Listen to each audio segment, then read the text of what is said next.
Recently, I went back to my North Carolina roots and I hopped in the car with a friend of mine to set off to a fun destination. And let me tell you that this brilliant and kind man made for a most interesting ride. Okay, I just found this on the bottom of Art's car. It looks, it's like a little thing taken out of a book, I think, but it says Restored Pacific Electric Ivy Substation in Los Angeles. But it's kind of cut off. But I filmed here in Culver City. How long ago? Like in the last year, I filmed here because this very building is now like a theater. Oh, cool. That's crazy.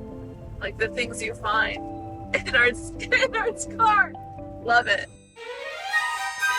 We were flying at probably 400 or 500 miles an hour. The Grand Canyon kept coming until you were just totally astonished at how long it was from the east end to the west end. That's the thing mostly. And you said you were going out to Jet Propulsion Laboratories, and you've been there a bunch of times? Well, a bunch of times, several times, 3 or 4 times. At least. I was going, that particular time I was actually working at the open house, at the annual open house at JPL held pre-COVID, and which is a pretty great honor. As solar system ambassadors could go and fill in and help staff the open house, which was, my workplace was interesting. I got to work at actually the informal center of the universe, which is the building where all the information, all the data and signals come in from the Deep Space Network, which is spaced all around the globe. Specifically Goldstone, California, Madrid, Spain, and Canberra, Australia, so that there's always a deep space network dish pointed toward the spacecraft in deep space, so we can monitor 24/7 the spacecraft in deep space.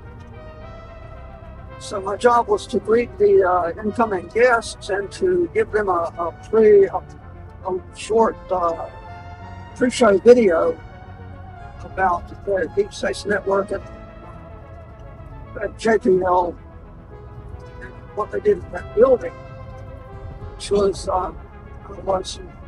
really considered an incredible honor to get posted at such a cool position. What is Camp Carefree, and who does the camp serve? Camp Carefree is a free camp for special needs kids. For example, one of the weeks is spina bifida. We have a cancer week. We have a week for Turner's syndrome and hemophilia. And what is it that you teach them when you go and you volunteer? What are the kinds of things you teach or the classes? Well, it's really a fun camp. Mostly, they do all kinds of fun activities.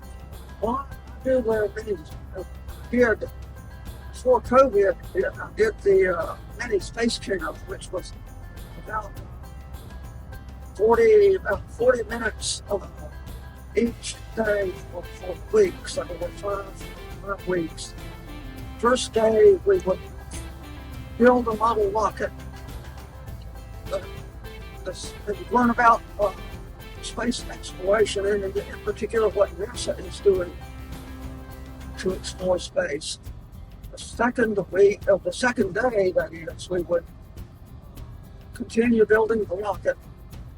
The third day, Wednesday, we would fly available. So that involved doing the flight preparation under the shelter, and then carrying rockets out to the launch site, which was next to a large field, fly and angle into the field.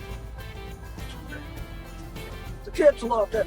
It was really favorite, favorite activities for that particular week.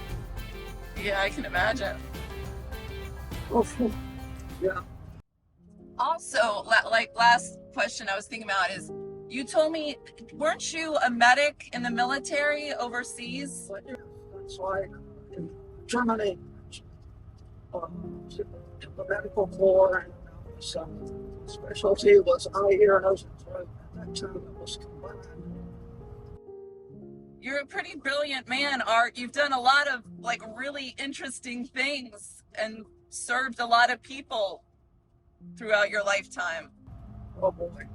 Yeah, well, I try not to be boastful or anything like that. Yeah. It's better to have a little bit of humbleness. That's true. That's true. I appreciate that in you and in people.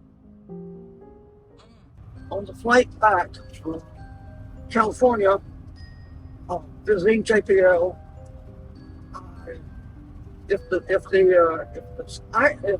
we have clear weather and you can see the Earth, I take the opportunity to examine what I'm flying over carefully and try to take note of the geomorphology, which is the surface features that are formed on the Earth by the geological processes, geomorphology.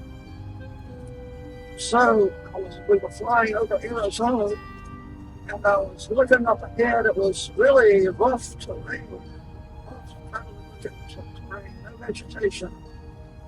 And I saw what I thought was a crater up ahead, on the near side.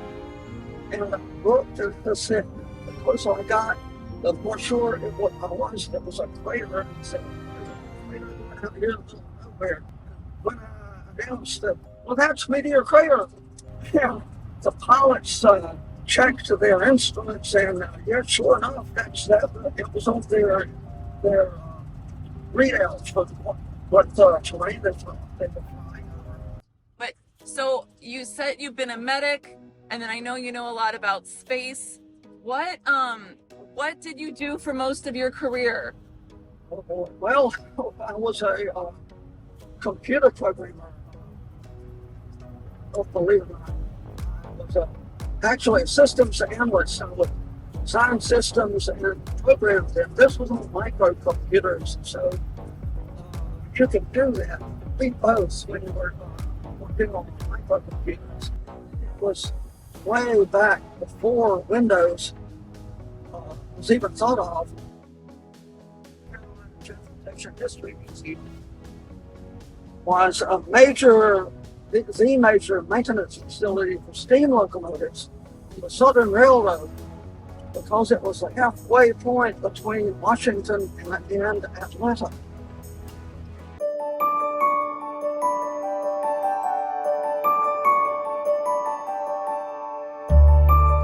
Oh, it's amazing.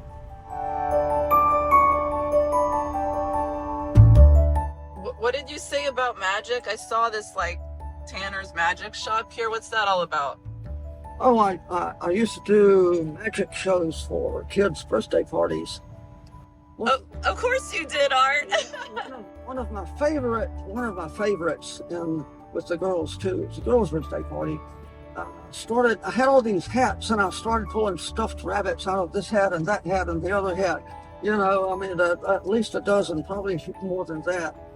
And the very last thing I had was a top hat. So I picked up the top hat and turned it angled it a little bit, and a Himalayan rabbit hopped out. And yeah, Hannibal. And they are impossibly cute. They have a black nose, black booties, black tail, black ears, and the rest is white. Oh my gosh. But, I mean, they've got to be the cutest rabbit there is. That's pretty high level magic when you're incorporating animals. And so the first comment was, "Look at his nose," and then, "Can we touch him?" So, yeah, and he likes to be petted. So. Oh my gosh. So we're there. Oh yeah. You make Train Talk with Lisa possible by clicking on the membership tab to become a member, or by clicking on that cute little heart-shaped thank you button. And when you like and you share this episode with others. And your thoughtful comments, personal stories, and the history you share here is such an important part of this series. Thank you for being a part of the Train Talk with Lisa community, and I will see you very soon.